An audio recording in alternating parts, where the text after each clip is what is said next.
Bulletin में आपका दोबारा इस्तकबाल करते हैं। आज दिल्ली में बीजेपी की कोर कमेटी की मीटिंग है। आइंदा होने वाले असेंबली इंतखाबात के मद्देनजर बीजेपी पार्टी की जानिब से उम्मीदवारों के नामों पर गौर खौज और इंतखाबात के लिए लाही अमल तय किए जाएंगे। आपको बता दें कि कोर कमेटी की इससे पहले भी कई मरतबा मीटिंगें हो चुकी हैं, लेकिन उम्मीदवारों के नामों का अभी तक ऐलान नहीं हुआ है। बीजेपी के अलावा दीगर पार्टियां भी 5 रियासतों में होने वाले असेंबली इंतखाबात के लिए अपने उम्मीदवारों के नामों पर गौर खौज कर रही है।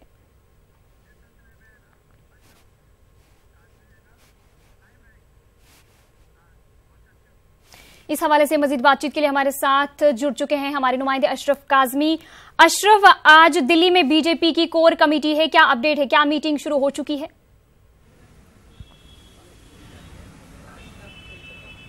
नहीं उल्फत, मीटिंग शाम को करीब 5:30 बजे भाजपा कार्यालय में शुरू होगी और इसमें मध्य प्रदेश और तेलंगाना को लेकर चर्चा की जाएगी। मध्य प्रदेश की करीब 230 विधानसभा जो सीट हैं उस पर यहां आज उम्मीदवारों को चयन किया जाएगा। उससे पहले जो स्क्रीनिंग कमेटी होती है, छानबीन समिति होती है, वो अपना काम पूरा कर चुकी है। मुख्यमंत्री शिवराज सिंह चौहान मध्य प्रदेश के वो दिल्ली आए हुए हैं और वो लगातार इसी काम में लगे हुए हैं कि सीईसी से पहले, केंद्रीय चुनाव समिति से पहले जो दावेदार हैं नामों को छांट लिया जाए और फिर एक रिपोर्ट बनाकर सीईसी को दे दी जाए और उसी रिपोर्ट के आधार पर जब वो सीईसी की बैठक हो उसमें उम्मीदवारों को चुन लिया जाए जो फिर चुनाव मैदान में उतरेंगे और जो भाजपा के चेहरे होंगे। करीब करीब जो उम्मीद की जा रही है आज 150 से 200 के आसपास भाजपा अपने उम्मीदवारों की सूची भी सीईसी के बाद जारी कर सकती है। इसके साथ ही आज मध्य प्रदेश कांग्रेस की भी सीईसी है और वहां पर 40 सीटें बची हुई हैं, उसको क्लियरेंस होगा। अगर वहां वो क्लियरेंस उन्हें मिल जाता है, वो क्लियर हो जाती है, तो हो सकता है कि आज कांग्रेस की तरफ से भी देर रात को पहली सूची मध्य प्रदेश कांग्रेस की आज जारी की जाए। जी उल्फत। अशरफ, इससे कबल भी कई मीटिंगें हो चुकी, लेकिन नामों का ऐलान अभी तक नहीं हुआ, क्या वजह हो सकती है? देखिए उल्फत, नामों का ऐलान सिर्फ इसलिए नहीं हो पा रहा था क्योंकि एक राय नहीं बन पा रही थी। सब लोग इसमें झगड़ा हो रहा था कि जितने नेता हैं वो चाहते हैं कि ज्यादा से ज्यादा उनके लोगों को टिकट मिले और वो जीत कर आए। जो जीतकर जिसके ज्यादा दावेदार टिकट जो समर्थक होंगे वो आएंगे तो उसका मुख्यमंत्री बनने का रास्ता और आसान हो जाएगा। क्योंकि कांग्रेस में एक रिवायत है कि जो नेता सदन का जो चुनाव होता है वो विधायक करते हैं, जिसके ज्यादा जाहिर सी तौर पे विधायक होंगे, जिसके समर्थक होंगे तो वो अपने ही नेता को चुनेगा और नेता चुनने के बाद उनका मुख्यमंत्री बनने का रास्ता ज्यादा आसान हो जाता है। तो एक यही वजह है कि नेताओं में लड़ाई रहती है कि वो ज्यादा से ज्यादा अपने जो उनके समर्थक हैं, जो उनके लोग हैं, उनको टिकट दिला सकें और वो चुनाव जीतकर विधानसभा पहुंचे और फिर मुख्यमंत्री बनने का रास्ता आसान हो। यही एक वजह है इसकी झगड़े की वजह से, क्योंकि तमाम नेताओं में रहता है तो वो मामला अटक जाए। दूसरा ये रहता है कि देर होने की वजह कि जो जीता हुआ है, क्योंकि बीजेपी ने अभी तक अपने पत्ते नहीं खोले हैं, तो ये भी कांग्रेस देखना चाह रही है कि उनकी तरफ से पहल हो और कौन लोगों को किस सीट पर वो अपने उम्मीदवार उतार रहे हैं, तो उसी हिसाब से ये भी अपने पत्ते खोले। तो कुल मिलाकर पहले आप का ही चल रहा है कि देख रहे हैं कि पहले कांग्रेस अपने पत्ते खोलती है या कांग्रेस बीजेपी। चलिए, बहुत बहुत शुक्रिया इस तमाम तर जानकारी के लिए। आगे बढ़ेंगे। दिल्ली में फजाई आलूदगी अपने शबाब पर है। लोग घरों के अंदर भी मास्क लगाने लगे हैं। मुख्तलिफ एजेंसियों की 44 टीमें आज से दिल्ली में फजाई आलूदगी का जायजा लेंगी। फजाई आलूदगी का जायजा लेने वाली मुश्तरका टीमें आइंदा के लिए लाहे अमल तय करेंगी ताकि दिल्ली की फजाई आलूदगी को खत्म किया जा सके और लोगों को बेहतर माहौल मुहैया कराया जा सके। दिल्ली हुकूमत ने फजाई आलूदगी के मसले से निपटने के लिए कई इकदाम किए हैं, लेकिन उनके खातिर खा नताइज बरामद नहीं हुए हैं। प्रदूषण तो है बेटा, और कहीं तो जा ही नहीं सकते। प्रदूषण की वजह से तो सांस जल्दी फूलता है और डस्ट ज़्यादा आती है मुंह में, तो प्रदूषण तो अच्छी बात नहीं है। तो डॉक्टर्स ने तो सुबह के समय वॉक के लिए मना किया। हाँ, मॉइस्चराइज होता है ना, नमी में होती है, पानी में, हवा में, इसलिए तो सुबह दौड़ना नहीं चाहिए। धूप में कैसे दौड़ें, ट्रैफिक ज़्यादा है। पॉपुलेशन बहुत बड़ी तादाद में यहाँ पे चला रहे हैं वाहन, उसके लिए पॉल्यूशन कम करना चाहिए, उसके लिए पेड़ पौधे लगाने चाहिए।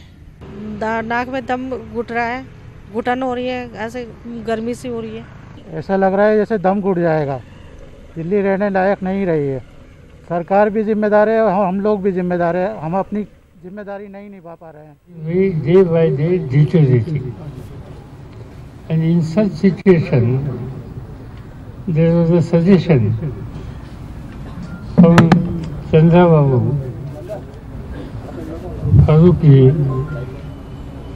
that we should discuss all these issues collectively, and in that connection, we should try to invite non-BJP political party leaders to assess the situation and take some cause. That cause or mission will be save country, save democracy. If we collectively work to save democracy, we can definitely save institutions also. So in that connection, Chandrababu is going to talk to all the state leaders, and then he himself, myself, and Dr. Saab, Farooq Abdullah ji, will call a meeting of the leaders, and collectively we will discuss and take some specific program. As on today, I don't want to talk more than this. This is our thinking. This is the outcome of our meeting. Am I right?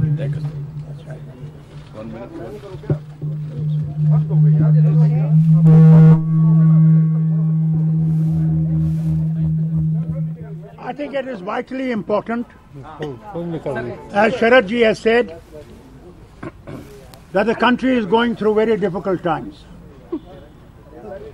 You have seen the conditions of the CBI, you have seen the condition what RBI is going through.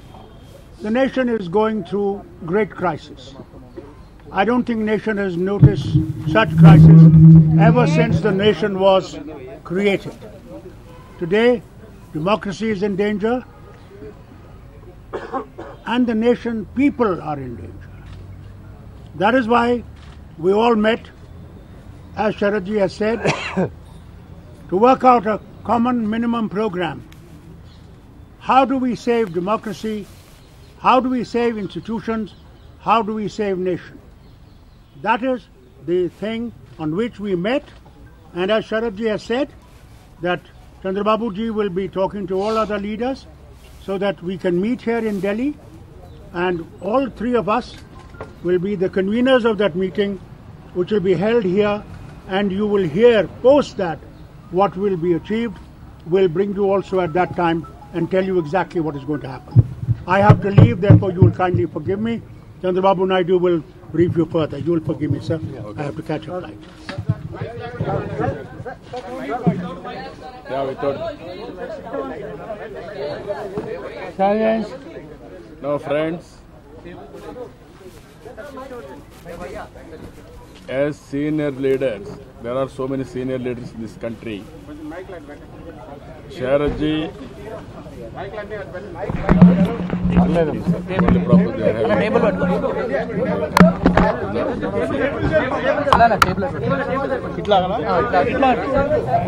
okay. Let us resound. Leave it.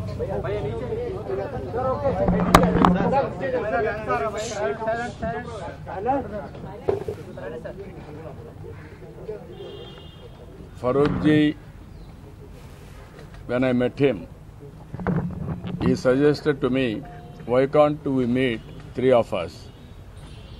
If you see, Sharad ji is the senior most leader in this country. He is having so much of experience. And also, Farooq ji, if you see, he is also senior most. I am younger to them. And at the same time, country is passing so many problems.